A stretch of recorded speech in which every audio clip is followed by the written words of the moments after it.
កាលពីមេរៀនមុនអ្នកទាំងអស់គ្នាបានរៀនរួចស្រេចហើយអំពីរបៀបនៃការវិលជុំនៅពេលផ្ដើមនៃដំបូងបង្អស់ក្នុងករណីដែលសវិសមិននៅខាងយើង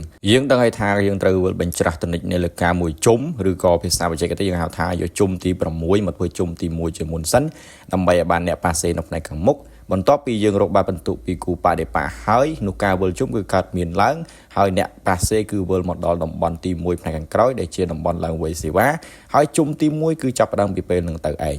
ឥឡូវនេះសូមក្រឡេកមកមើលអំពីរបៀបនៃការវិលជុំទី1ក្នុងករណីដែលយើងវេសវិសទៅខាងគូបដិបត្តិឬក៏គូប្រកួតរបស់យើងសូមក្រឡេកទៅមើលទម្រង់ដើមយើងឃើញថានៅតំបន់ខាងមុខមានកីឡាករចំនួន3រូប outsider ទី1 middle block ទី1និង oppositor រីឯផ្នែកខាងក្រោយវិញមានកីឡាករ3រូបដូចគ្នាអ្នកបាសេ libero និង outsider ទី2ក្នុងករណីនេះអ្នកទាំងអស់គ្នាប្រកាសជាដឹងហើយថានៅពេលដែលយើងវេសវិសហើយគឺយើងត្រូវត្រៀមការពារដើម្បីត្រៀម counter attack ឬក៏វេប្រយុទ្ធត្រឡប់ទៅវិញចំពោះការការពារនៅតំបន់ខាងមុខគឺផ្ដោតសំខាន់បំផុតទៅលើរនាំងយើងដឹងថាកីឡាករ oppositor គឺជាកីឡាករមួយដែលមានជំនាញផ្នែកខាងឆ្វេងមិនថារនាំងមិនថាវៃផ្ដាច់ឬក៏ការពារនោះទេដោយឡែកចំពោះកីឡាករ outsider ទី1ឬក៏ទី2វិញគឺគាត់ជាកីឡាករមួយដែលមានជំនាញផ្នែកខាងស្ដាំ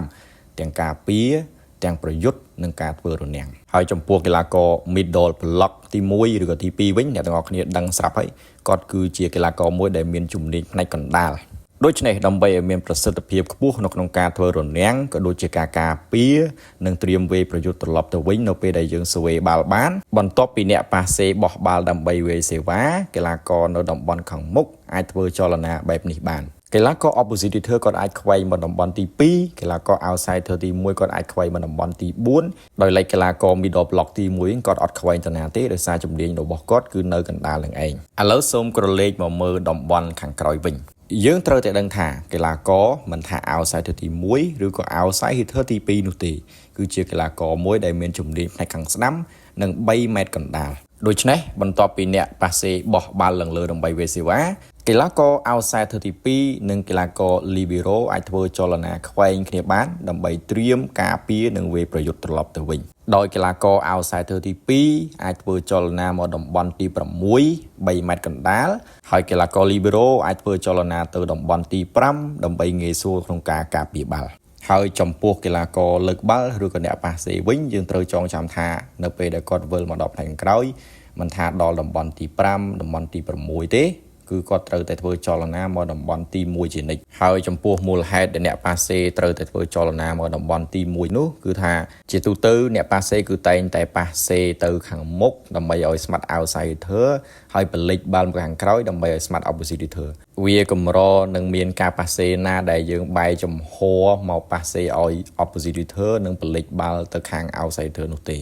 ក៏ប៉ុន្តែករណីខ្លះគឺអាចកើតមានឡើងក្នុងករណីដែលអ្នកប៉ាសេគាត់រត់ទៅអត់ទាន់ជាងឯងដើម្បីឲ្យងាយស្រួលយល់អ្នកទាំងអស់គ្នាអាចពិនិត្យទៅមើលបំលែងទម្រង់ជាមួយនឹងចលនាបំលាស់ទីការពារបាល់ទៅ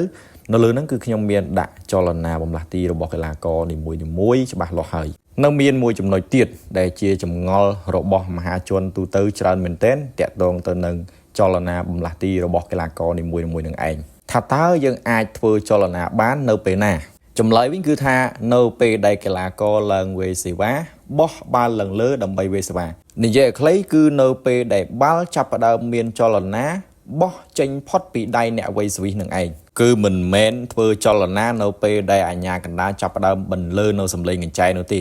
គឺយើងមើលតែទៅលើកីឡាករដែលគាត់វេសវិសតែប៉ុណ្ណោះក៏ប៉ុន្តែខ្ញុំបានឮដំណឹងមកថា FIVB កំពុងតែកែនៅប្រព័ន្ធលេងមួយនេះដោយឲ្យកីឡាករឈរនៅកន្លែងដែលខ្លួនមានជំនាញស្រាប់តែម្ដងក៏ប៉ុន្តែលទ្ធផលយ៉ាងណាគឺយើងមិនទាន់ដឹងនៅឡើយទេឥឡូវនេះយើងសូមអនុវត្តទៅតាមលក្ខណៈទូទៅនៃរបៀបនៃការវិលជុំនៅក្នុងការប្រកួតបាល់ទះបែបស្តង់ដារឥឡូវនេះកុំឲ្យខាតពេលយូរសូមទស្សនាឧទាហរណ៍ពីក្រុមជម្រើសជាតិបាល់ទះកម្ពុជានិងក្រុមជម្រើសជាតិបាល់ទះជប៉ុនតែម្ដងនៅក្នុងរ៉ូលេងនេះយើងឃើញថានៅតំបន់ខាងមុខមានកីឡាករចំនួន3រូប oppositor ធីមីងហួង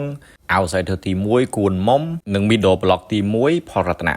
ចឹង oppositor ទីមីហួងអោសទៅទី1គួនមុំកីឡាករទាំងពីរហ្នឹងគាត់ប្រកាសជាខ្វែងគ្នាហើយរលេខផលរតនៈវិញគាត់ជា middle block គាត់ដឹងតែបាំងកណ្ដាលហ្នឹងហើយរលេខមើលតំបន់ខាងក្រៅវិញគីមហាប់ជាមួយនឹងវិនិស្នាគាត់ក៏ខ្វែងគ្នាដែរព្រោះគីមហាប់គាត់ជា libero គាត់មកការពារតំបន់5ហើយវិនិស្នាអោសទៅទី2គាត់ប្រកាសជាខ្វែងមកតំបន់3ម៉ែត្រផ្នែកកណ្ដាលដែលជាតំបន់ទី6ហ្នឹងហើយដើម្បីងាយស្រួលក្នុងការវេប្រយុទ្ធពីតំបន់3ម៉ែត្រហើយស៊ុនច័ន្ទរ៉ូយើងដឹងហើយគាត់ជាអ្នកប៉ាសេបន្ទាប់ពីវ័យសវីហើយគាត់នឹងបំលាស់ទីទៅតំបន់ទី1ហ្នឹងហើយអញ្ចឹងយើងអាចពិនិត្យមើលវីដេអូជាមួយនឹងរូបភាពដែលខ្ញុំដាក់ឲ្យហ្នឹងទៅមើលវីដេអូហ្នឹងធៀបជាមួយនឹងរូបភាពដែលខ្ញុំដាក់ឲ្យហ្នឹងទៅប្រកាសជាយល់ហើយតោះមកមើលជម្រើសជាតិជប៉ុនវិញតំបន់ខាងមុខមានកីឡាករចំនួន3រូប oppositor Nishida outsider ទី1 Yuji Ishikawa រួមជាមួយនឹងកីឡាករ middle block អញ្ចឹងកីឡាករ oppositor Nishida ជាមួយនឹងកីឡាករ outsider ទី1 Yuji Ishikawa ទាំងពីរហ្នឹងគាត់ប្រកាសជាខ្វែងគ្នាអត់មានអីពិបាកយល់ទេខាងក្រោយវិញមាន Ran Takahashi ជាមួយនឹង libero អញ្ចឹង Ran Takahashi គាត់ដឹងតែខ្វែងមកតំបន់3ម៉ែត្រផ្នែកកណ្ដាលហ្នឹងឯងព្រោះជំនាញមកគាត់វៃ3ម៉ែត្រផ្នែកកណ្ដាលហ្នឹងឯង libero ដូចគ្នាគាត់ខ្វែងទៅកន្លែងដែលគាត់ត្រូវការពារហ្នឹងឯងអត់មានពិបាកយល់ទេអញ្ចឹងយើង play វីដេអូហ្នឹងប្រៀបធៀបជាមួយនឹងរូបភាពដែលខ្ញុំដាក់ឲ្យនៅលើអេក្រង់ទៅមើលមួយច្បាស់អ្នកទាំងអស់គ្នាប្រកាសជាយល់ហើយអរគុណសម្រាប់ការទស្សនាវីដេអូមួយនេះជួបគ្នានៅមេរៀនក្រោយទៀត